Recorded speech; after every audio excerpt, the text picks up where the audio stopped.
sbio ar sut mae chwareli Dyffryn Nantlle Gwyrynedd wedi creu y pentrefi, da chi'n dod ohonyn nhw i'r ysgol bob dydd, achos o'n i bai am y chwareli.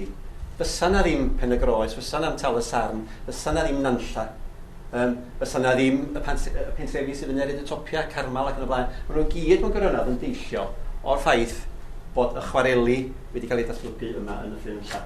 Mae hon yn olygfa o lan llyn Nantlle dydy'n edrych i fyny am yr Wyddfa.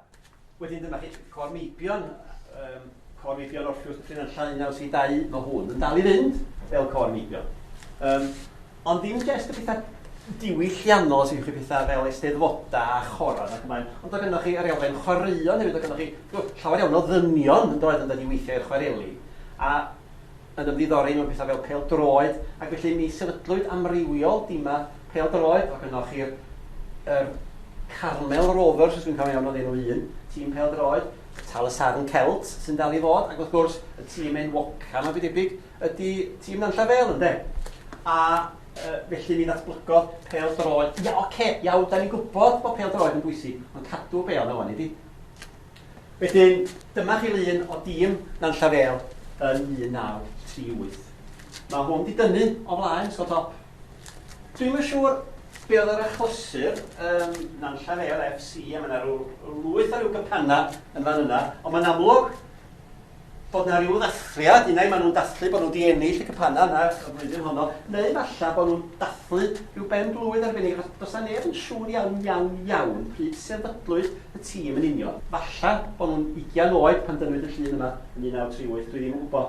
Ond yn 1919, oedden nhw'n gwneud cais ma'n amlwg i gael ei derbyn i'r North Wales Coast League.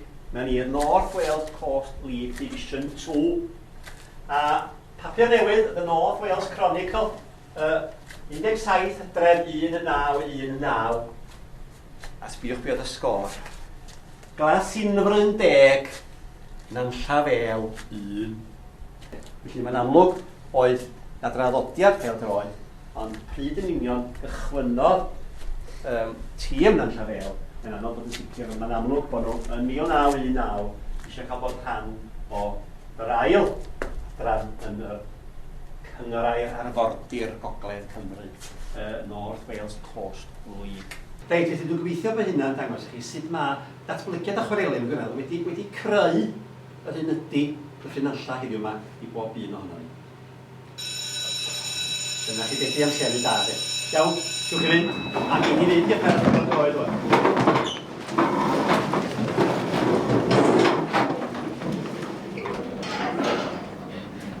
Dach chi siarad am gêm, boys? Iawn.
Ac yma, gwelwn griw o'r chwarelwyr ifanc yn chwarae gêm o bêl-droed yn ei awrginio.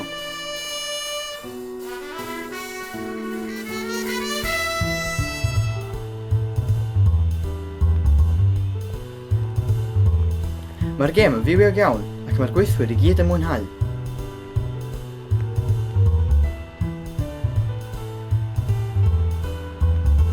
Ond, mae'r hwyl yn tarfu wrth i gorn o chwarel ganu ac mae'n amser i mynd yn ôl i'r gwaith.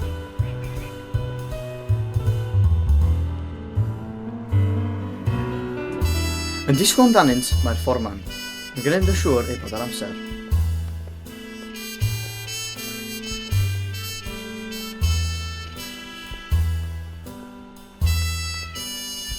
Mae'r chwarelwyr yn mynd ati i ddechrau hollti'r llechi sydd yno yn barod. Yn ychwanegol, mae'r fforman yn sicrhau bod y safon y gwaith yn foddhaol.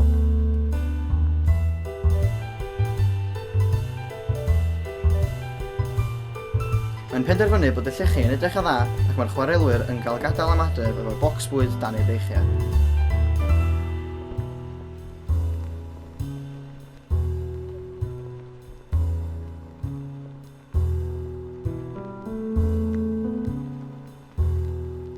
A dyna ni, diwrnod arall yn y chwarel. Mae'r peiriannau'n ddistaw ac mae'r llechi yn cael ei adael am noson arall. Hello, Dyffryn. Hello. Ti dan? Hello. Ti'n iawn?